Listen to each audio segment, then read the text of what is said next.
Guys, a crazy scene. I'm in the Valencia Travel Village RV Park, and take a look behind me. This is where the embankment washed away overnight. We're actually watching parts of the embankment still collapse here. There were several motor homes on the part of the embankment that collapsed that got washed away into the Santa Clara River, which you see here is just forcefully moving this morning. Jennifer Calderon is one of the residents. She lives about a row behind some of these motor homes that ended up into the river this morning. Kind of tell us what you experienced. This must have been so frightening.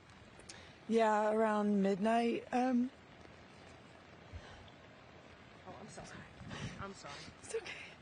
I know this must be hard. There was knocks on everybody's doors, and I thought I was just dreaming. You know, you hear sounds, and so I sat up and looked out my window on the bedroom side, and I could see people pulling people out right here on the end, and people running around trying to help move stuff.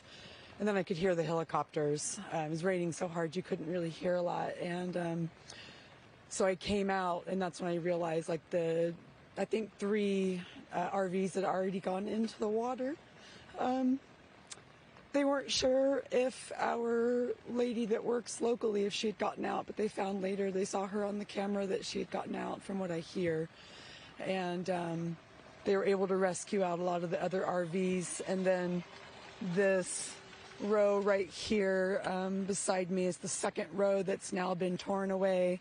So it's about 150 feet maybe that's torn off the embankment, or 100 feet. So yeah, it's devastating. I mean, my friends live on this side, and they have kids, they have dogs, they live here full time on this side of the park. Nurses and other career people living here, and yeah. Very scary and devastating. I'm so sorry you're upset this morning. You were telling me, though, there have been issues with this embankment before.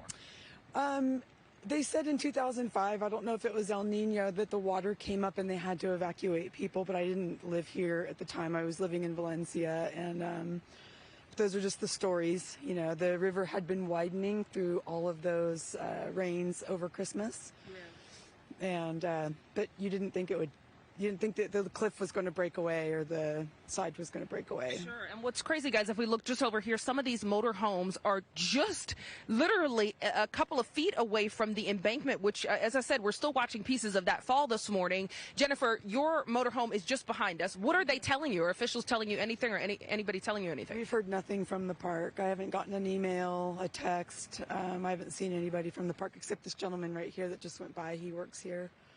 Yeah, well, this is scary. I'm so sorry that you experienced this this morning. Thank you so much for speaking with us. And guys, as you see, they have crews going up and down the embankment there. You see that water shooting out of some of the water lines that were attached to the motorhome. So still a very active scene. And again, every few minutes we see chunks of that embankment continue to fall away. So we will be here to continue to monitor this situation, guys.